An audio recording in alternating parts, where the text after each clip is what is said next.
We're going to take a seated position with the shins and feet down. It may help to grab a pillow or a rolled up towel or blanket. Set that between your hips and your heels as a sense of support in this posture. This is called Hero's Pose or Virasana. Kneecaps pointing straight forward, tops of the feet down. And we're going to begin a few rounds of breath practice that we call Nadi Breath. And nadis are channels that run up and down the body on both right and left sides.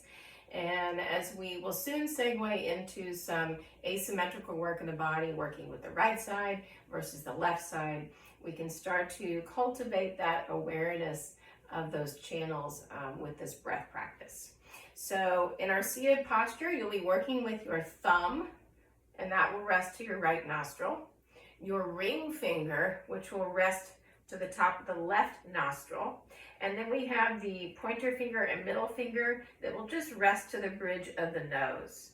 So we start with both nostrils open. Your fingers are lightly resting to the exterior of that portion of the nose. And then you can practice occluding the right nostril just by gently pressing your thumb in. So the right nostril closes, the left nostril is still open. And then we'll do the same thing second side. You can release the right, and we're going to press with that left ring finger in to occlude the left nostril, but the right nostril is still open. So that's the action we're going to be working with. You're welcome to close your eyes. Pads of the fingers rest outside the nostrils. Using your right thumb, gently press into your right nostril to close that side. The left is still open. Exhale completely, and then inhale through the left nostril. Pause at the top, close the left, open the right. Exhale through the right. Inhale through the right.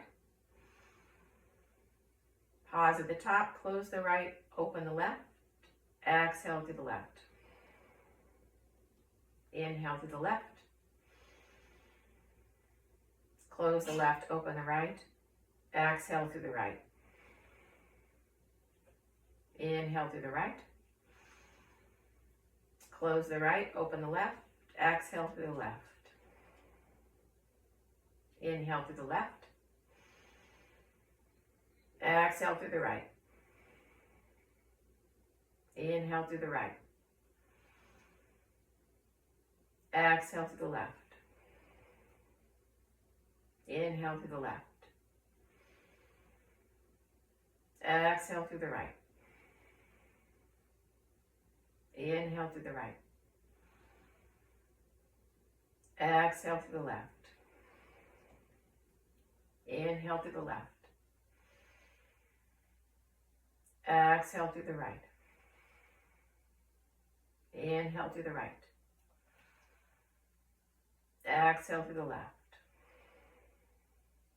Inhale to the left. Exhale to the right. Inhale to the right. Exhale to the left. Release your right hand down to your right thigh. Breathe at a normal pace, in and out of both nostrils.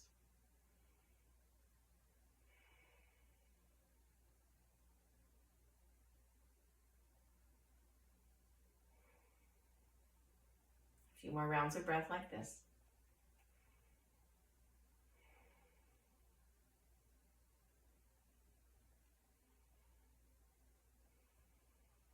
And then if you haven't already, you can allow your eyes to open, lift your seat off of your feet, and you can set your pillow or whatever prop you're using off to the side. And we will come to tabletop position, hands and knees. Here in your tabletop position, let's cultivate a little cat-like spine. So a little bit of rounding to the back of the waist, actively pressing the floor away to the hands, but the tops of the shoulders are soft. They melt down into the joint. Belly button lifts up towards the back of the waistline or towards the spine. Left knee's gonna stay down. We're gonna hover the right knee above the floor. Keep reaching through the crown of your head and bring your right knee to your right forearm or inner elbow. Nothing else moves. We're gonna start to extend that right leg back, clear the floor, reach back through your right toes, extending the right leg all the way towards straight. And then we'll do that 4 more times. So hugging the right knee up towards the right elbow or inner forearm, and then extending the right leg straight back. Nothing else moves. The pelvis may want to tip forward and back as we move through these repetitions, especially when we extend this right leg back towards the wall behind us. But we're not going to let the pelvis move at all. We're maintaining that deep, subtle core engagement in the lower belly. Last round here, and we're going to hold that position with the right leg straight back. Feel that strong energy from the sole of your foot all the way up the back of your right leg to your booty. Nothing else moves. We're just going to lift from the back of the right thigh where it meets the bum, and then tap the right toes down to the floor or mat. And then lift right where it meets the bum, and tap the leg back down. 3 more like that, lifting from where the thigh meets the bum, the leg is straight and strong, and back down. Last 2. Find the lift. Back down. Last one here, we're going to find the lift and hold that belly button up towards the spine. Hover your left hand above the floor and reach through your left fingertips out through your right toes. Holding here for a moment. Left hand comes back down. Right knee comes back down. Tucking our toes under, we'll shift our hips towards our heels and then start to lift up and back with the hips, coming into downward facing dog. Think of hollowing out your armpits, and even here, softening the tops of your shoulders down into the joint. Breathing into your back body, into the back of the waist, back of the ribs. Really soft across the tops of the shoulders. 1 more breath here in our downward dog. And then we'll lower the knees back down from that tabletop position. Find that little lift in the lower belly. And then we'll lift the left knee just above the floor. Nothing else moves. We hug the left knee towards the inner elbow or forearm. And then we'll extend that leg straight back, reaching out to the toes. 4 more just like that. Hugging that thigh in, knee towards forearm or elbow. And then reaching straight back. 3 more.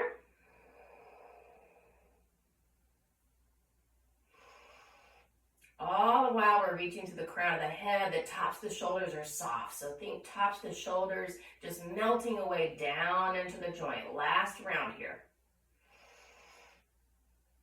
We're going to hold that position with the left leg back. We're going to find a little lift where the back of the thigh meets the bum. And then lower the toes until they just graze the floor. And then we lift and lower. 3 more just like that.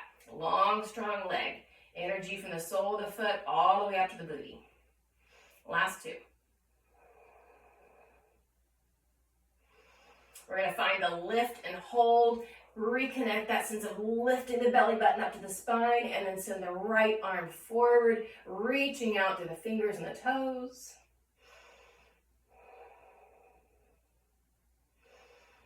And then right hand comes down, left knee comes down. We'll tuck the toes under, send hips towards heels, and find downward facing dog.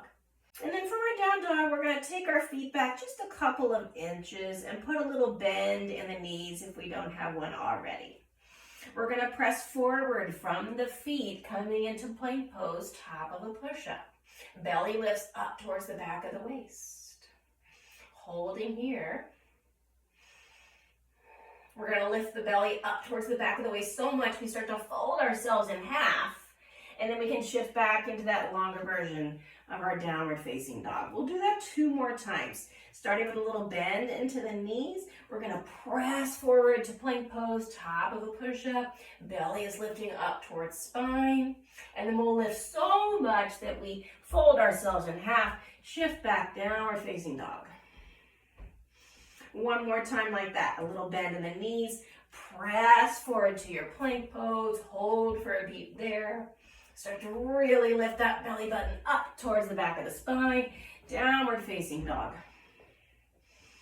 And then from downward facing dog, knees can come down, tops of the feet can come down, and we'll find that child's pose, hips towards heels, softening the forehead and the forearms down to the floor.